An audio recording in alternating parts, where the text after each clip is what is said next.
Podcast ini spesial dibawakan untukmu oleh Remote Worker Indonesia, sebuah platform mentoring untuk menembus remote work. Kerja dari rumah, gaji dalam dolar. Cek website kami di remoteworker.id. See you there.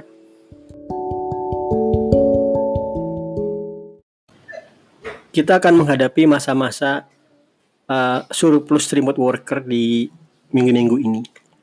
Dan kita akan mulai melihat bagaimana sebenarnya remote worker dijalankan oleh teman-teman yang belum pernah menjalankan remote work. Maka di sini saya akan berikan semacam panduan dari perjalanan saya menjalankan remote work. Maka yang pertama adalah Anda tidak boleh menyerah. Itu dulu. Kenapa? Karena Anda mulai dengan kebebasan yang baru saja Anda rasakan. Itu nggak mudah. Hidup dengan kebebasan, mungkin kamu merasa asik, tapi sebenarnya itu nggak mudah. Kebebasan itu adalah tantangan tersendiri. Contoh, kalau kamu punya tugas, 10 tugas, yang kemudian harus dikerjakan dalam hari itu selesai, dan kamu lakukan ini dalam pekerjaan 9 to 5, itu jaminan terselesainya pasti besar sekali. Kenapa? Pertama, kamu berangkat ke kantor yang di sana fokus kerja, dan di sana ada absensi, serta ada supervisormu di atas yang di belakangmu ngecek apakah kamu mengerjakan apa tidak. Maka meskipun kamu malas, meskipun kamu terasa enggan, kamu pasti akan maksa untuk menyelesaikannya meskipun kamu stres misalnya ya. Tapi dalam konteks result, dia selesai. Kenapa? Karena sistemnya memaksa. Nah, begitu kamu di rumah, sistem paksaannya sudah banyak yang berkurang. Pertama, nggak ada atasan di belakangmu. Kedua, lingkunganmu untuk kerja sekarang itu bukan murni untuk kerja. Kamu akan melihat anakmu jalan-jalan, lagi main PlayStation mungkin, atau ngeliat istrimu ngangkat jemuran dan kamu dipanggil untuk ngangkat galon. Itu biasa. Kamu harus bisa menghadapi semua ini, tapi percayalah tidak mudah. Hal pertama yang harus kamu sadari adalah kalau kamu gagal di hari pertama atau malah bulan pertama, ya kamu harus coba lagi untuk bulan selanjutnya.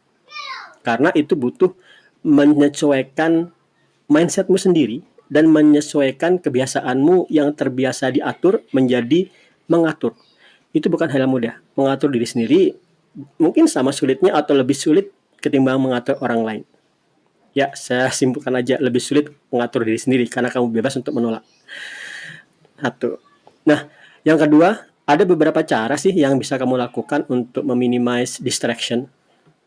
Pertama, kamu harus beritahu ke anak istrimu, meskipun kamu di rumah, kamu bekerja.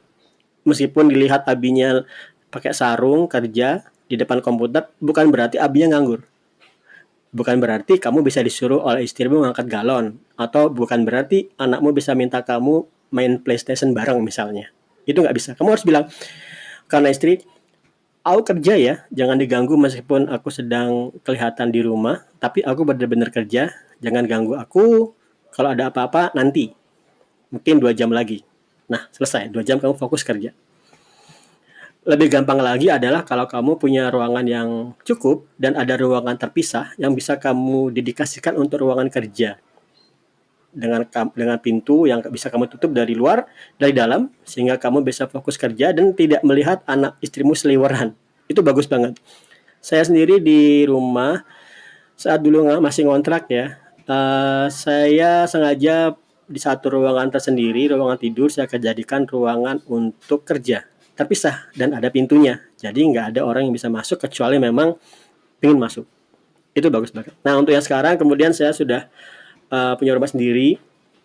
Alhamdulillah saya jadikan rumah 2 tingkat, dan di tingkat atas ada satu bagian rumah yang saya jadikan fokus untuk ruang kerja. Di sini ini yang saya sedang melakukan rekaman ini ada 1 layar besar, 3 layar kecil, 3 komputer, 1 meja kerja, 1 kursi gaming, dan ada banyak kursi-kursi kecil untuk sekedar duduk dan melepas lelah. Di sini ruangan kerja, nggak ada orang yang kesini untuk nyuruh saya ngambil galon misalnya, karena saya lagi kerja. Nah, itu yang bisa kamu lakukan. Nah, kedua, hal yang agak sulit itu adalah memaksa dirimu kerja. Saya tahu, kalau kamu terbiasa di rumah itu dalam saat weekend, nah maka begitu kamu di rumah saat weekdays, kamu mikirnya itu weekend. Itu nggak mudah. Ya, kamu harus maksa kerja. Dalam hal ini kantor harus punya semacam sistem sih, mekanisme. Paling gampang itu adalah semua orang dihubungkan di dalam satu messenger yang free. Kamu bisa menggunakan, kantormu bisa menggunakan Facebook Workplace. Saya sendiri menggunakan Facebook Workplace untuk tim karena dia mempunyai semua fitur Facebook, termasuk live video, record video. Yang paling saya pentingkan adalah record video. Jadi saya bisa menjelaskan sesuatu via video, kemudian saya rekam, dan staff bisa memahami dan mempelajarinya. Kalau messenger yang lain semacam Slack, umumnya orang pakai Slack, tapi Slack itu punya opsi berbayar, sehingga kalau timmu sudah banyak, kamu harus membayar karena kamu nggak bisa ngelihat message yang di ujung, yang di awal. Akan hilang kalau nggak salah sekitar 10.000 message yang bisa ditampilkan untuk pricing yang free. Nah, saya rekomend Facebook Workplace.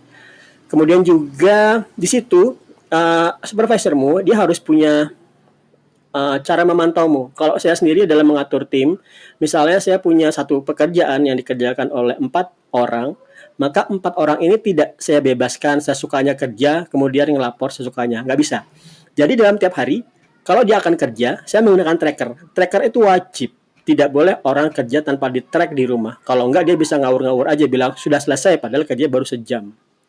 Ini berbeda sama di kantor ya. Di kantor itu begitu kamu masuk, pulang jam 5, kamu sudah dianggap kerja 8 jam.